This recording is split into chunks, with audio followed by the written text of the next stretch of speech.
हरियाणा में निकाय चुनाव को लेकर सभी पार्टियां तैयारियों में जुटी हुई है। इसी बीच चंडीगढ़ में बीजेपी की तरफ से निकाय चुनाव को लेकर संकल्प पत्र जारी किया गया।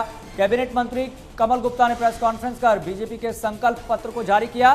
बीजेपी ने अपने संकल्प पत्र में एलईडी लाइट्स, पार्कों का विकास, नए कम्युनिटी सेंटर समेत तमाम वादों को शामिल किया है।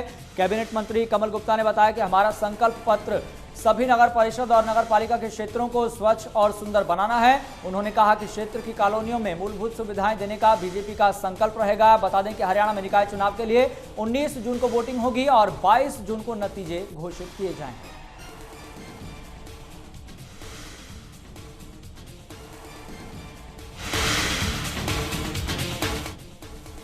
राज्यसभा चुनाव में क्रॉस वोटिंग को लेकर कांग्रेस की ओर से कई कार्रवाई के बाद कुलदीप बिश्नोई मंगलवार को अपने गृह जिले हिसार पहुंचे। इस दौरान उन्होंने अपने समर्थकों के साथ आगे की रणनीति पर चर्चा की।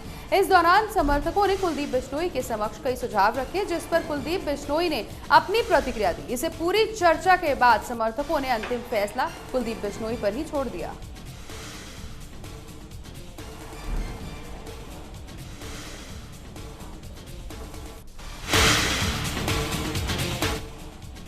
इस दौरान कुलदीप बिश्नोई ने राज्यसभा चुनाव में मतदान को लेकर भी अपनी प्रतिक्रिया दी। इसके साथ ही उन्होंने कांग्रेस के सीनियर नेताओं पर भी टिप्पणी की। उन्होंने कहा कि आगे की रणनीति के लिए वो समर्थकों के साथ चर्चा कर रहे हैं। कुलदीप बिश्नोई ने जेजेपी में शामिल होने के सवाल पर भी अपनी प्रतिक्रिया दी और कहा कि अपने राजनीतिक सफर के लिए किसी बड़ी पार्टी को ज्वाइन करेंगे।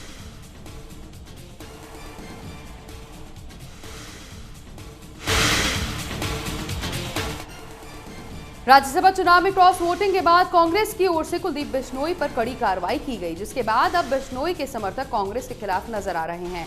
इसी कड़ी में कुलदीप बिश्नोई के समर्थकों ने एक पोस्टर लगाया जिसमें लिखा कि कांग्रेस मुक्त का नारा।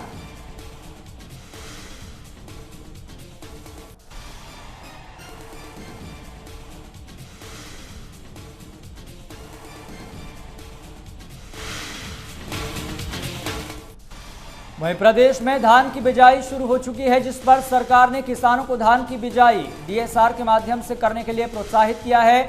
जो भी किसान डीएसआर तरीके से धान की बिजाई करेगा उसे 4,000 की राशि का अनुदान दिया जाएगा। इसके साथ ही डीएसआर के लिए अंबाला जिले को 7,000 एकड़ का टारगेट दिया गया है, जिसमें से 1,400 एकड़ के करीब किसानों ने रजिस्टर कर लिया है।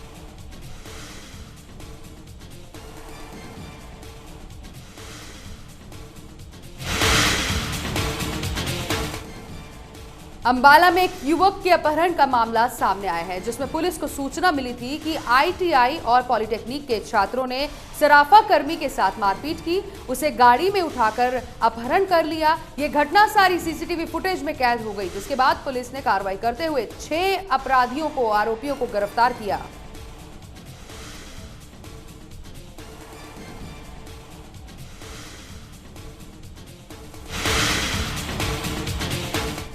वहीं भिवानी के हनुमान ढाणी में एक परिवार पर करीब 2 दर्जन मोटरसाइकिल पर सवार होकर आए अपराधियों ने जानलेवा हमला बोल दिया। बताया जा रहा है कि हमलावरों ने घर में जमकर तोड़फोड़ और पथराव भी किया।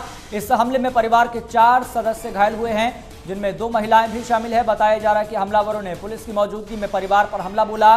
गांव वालों को देखकर हमलावर वहां से फरार हो गए। जब गांव वालों और पुलिस वालों ने अपराधियों को दबोचने की कोशिश की तो वो वहां से फरार हो गए। इतना ही नहीं, इसके बाद भी हमलावरों ने परिवार के एक सदस्य पर बाजार में जानलेवा हमला किया था। पीड़ित परिवार ने हमले का आरोपी बेटे के ससुराल पक्ष पर लगाया, जिसके साथ दहेज को लेकर विवाद चल रहा था।